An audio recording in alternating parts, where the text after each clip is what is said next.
Hi guys, welcome to part 2 of As You Like It. So we just finished drawing these 4 characters in the last video, and now we're going to read a little bit more about them, okay?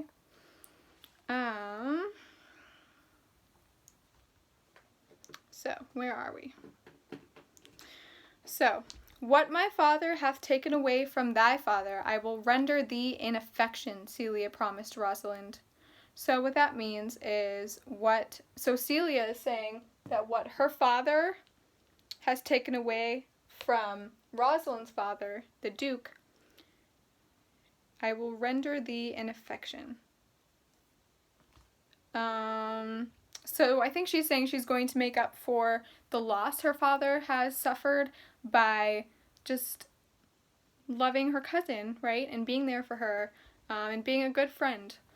I will forget the condition of my estate to rejoice in yours, Rosalind answered. So Rosalind is saying that even though Rosalind, her father, is the rightful ruler of their kingdom, she's saying she's still going to be happy for Celia that her father is getting to be, not king, I guess, but getting to be ruler right now.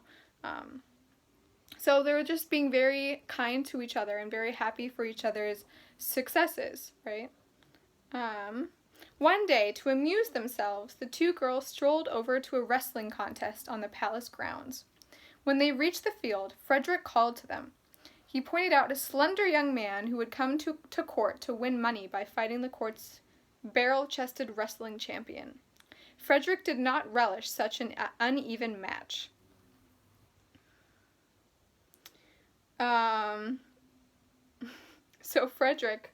So this is Frederick, and Frederick is the one showing them this wrestling contest. And so now he says, "Speak to him, ladies, here. See if you can move him." Are they in the middle of wrestling right now? They might be in the middle of a wrestling match right now, so let's see. Celia approached the stranger. "We pray you, for your own sake, give over this attempt," she said gently. Oh, okay, I see. So there is a match going on, and the two men who are fighting in it are not very equally matched. So one is kind of smaller and weaker than the other, basically. Or it seems so, right? And so Frederick is telling his daughter to go talk to the weaker guy, I think. Yeah, so she's talking to the weaker guy because she says, "We pray for your own sake." So basically saying, we're telling you this so that you don't get hurt, that maybe you should not be fighting him because he's a lot bigger than you are. "We will make it our suit that the wrestling might not go forward," Rosalind offered. So they're both just trying to talk him out of it, basically. The young man shook his head. "If I be killed, I shall do my friends no wrong, for I have none to lament me," he said. "Only in the world I fill up a place, which may be better supplied when I have made it empty." Okay, so, my mistake. They have yet to start the fight, but, so Rosalind and Celia are talking to one of the guys that is about to fight right now, and they're telling him, hey, maybe it's not a good idea to be fighting right now, because it doesn't seem like you're gonna make it, and what he's saying is if I'm killed, oh well, I wasn't really, like, my friends won't miss me, basically. Like, he's saying it's not gonna matter if he dies, which is very sad, right? It doesn't seem like he's a very happy person, or he's in a very happy place in his life right now. So let's see what happens. The youth's melancholy reminded Rosalind of her own. At least he was taking bold action, however foolhardy, she thought. Rosalind smiled encouragingly. "The little strength that I have, I would it were with you," she said. So Rosalind is actually appreciating his courage for wanting to fight when he knows that he probably won't win. So now she's saying, "What little strength that I have, I wish I could give it to you." The young man returned her smile, then joined the champion in the ring. Laughing, the burly court wrestler reached out to pat the young man's head. With a quick motion, the challenger twisted the champion's arm behind his back, forcing his face toward the ground. The court wrestler broke away, his smirk replaced with a scowl, so now he's not very happy. He lunged at the challenger, who ducked, spun, and then yanked his opponent's leg out from under him. The wrestler landed on his back with a dull thud. He did not get up. So, the man that they were convincing to not fight actually won in the tournament. Frederick turned from his defeated champion to the young challenger. "Thou art a gallant youth. What is thy name?" "Orlando, my liege, the youngest son of the late Sir Rowland de Boys." Frederick's eyes narrowed. "I would thou hadst been son to some man else. The world esteemed thy father honorable, but I did find him always mine enemy." He stormed back into the palace. Okay, so we're going to pause here. So basically, this guy, Orlando, the winner of this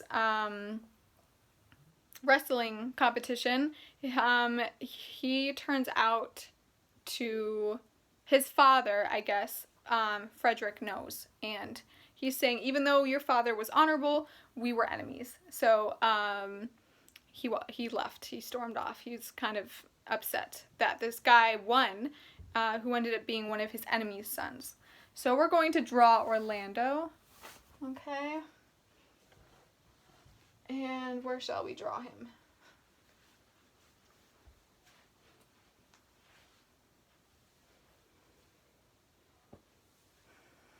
If I draw him, yeah, I'll have to draw him over here. Okay.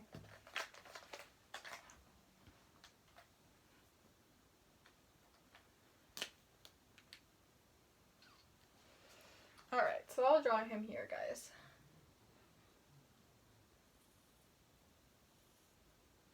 Oh, that's not bad. I think it's okay.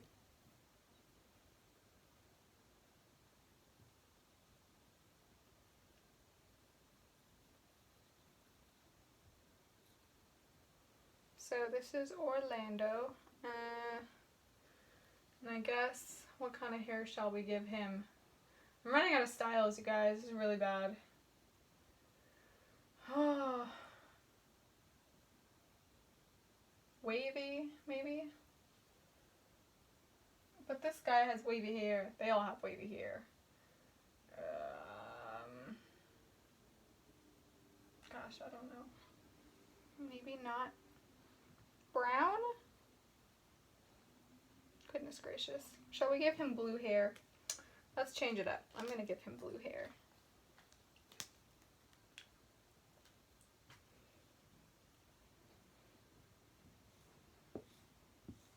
Oh, the blue is even fading now. Oh my goodness.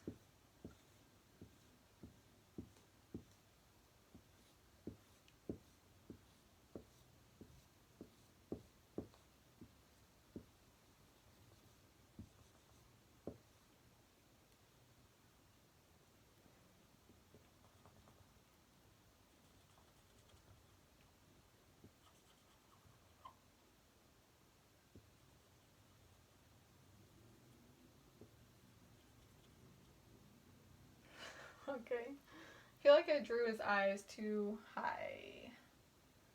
Perhaps. I think I did. I'm gonna lower his face a little bit, you guys.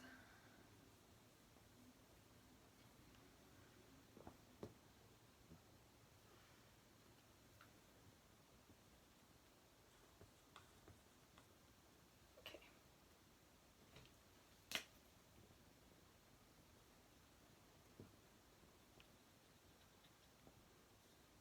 Oh my, okay, whatever.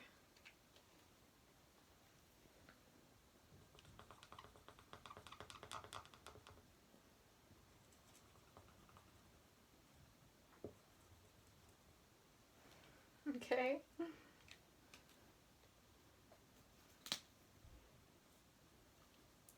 So this is Orlando. Orlando is spelled O-R-L-A-N-D-O. Orlando. Okay. Good enough, I believe. Okay.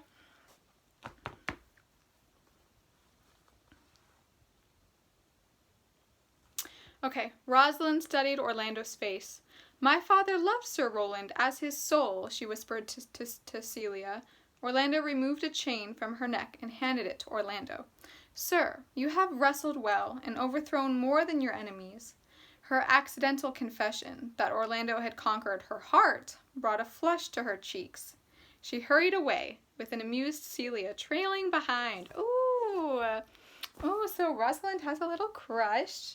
So, shall we draw some hearts?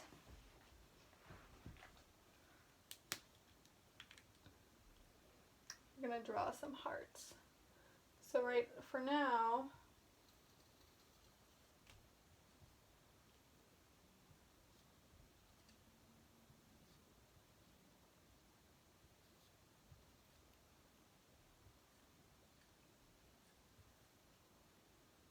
okay.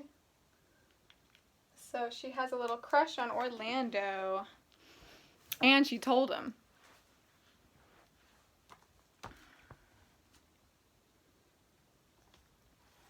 Orlando was dumbstruck, so he's very shocked. What passion hangs these weights upon my tongue?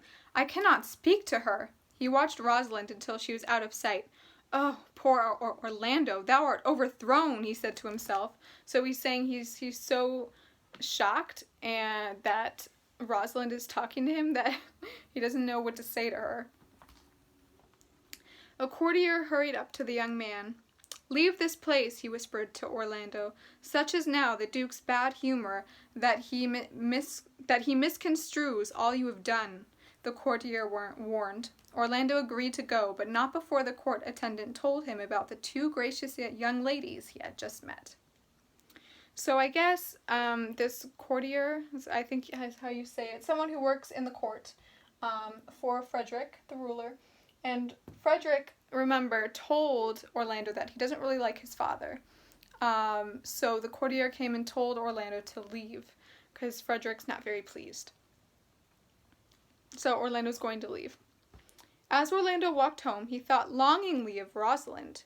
Could she love him despite his unlucky circumstances? Orlando's father was dead, and all the family property now belonged to his oldest brother, Oliver.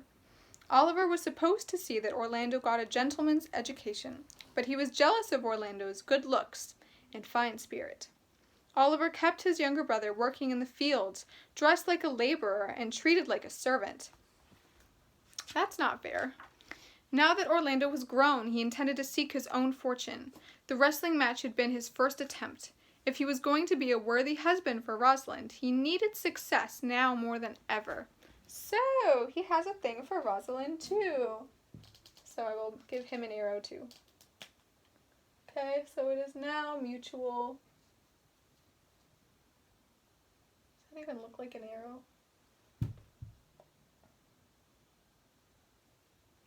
Oh my goodness. Okay, good enough. Alright. So, Orlando soon reached home. Adam, an old family servant, stopped him from entering. There's all these people.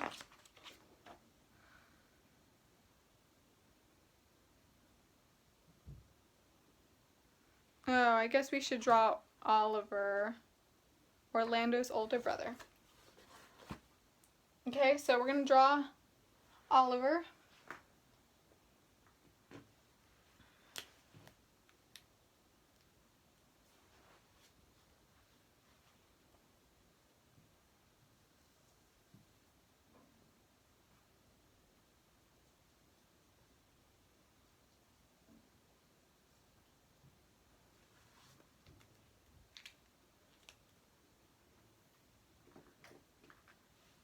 And let's give him purple hair, because why not?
So this is Oliver.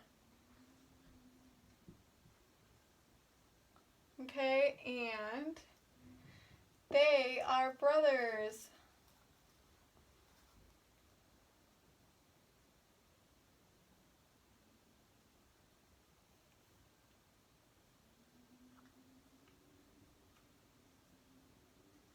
Okay, so I wrote brothers. Okay. All right. You guys, we're actually going to stop here and continue on in the next video. Okay? Bye, guys.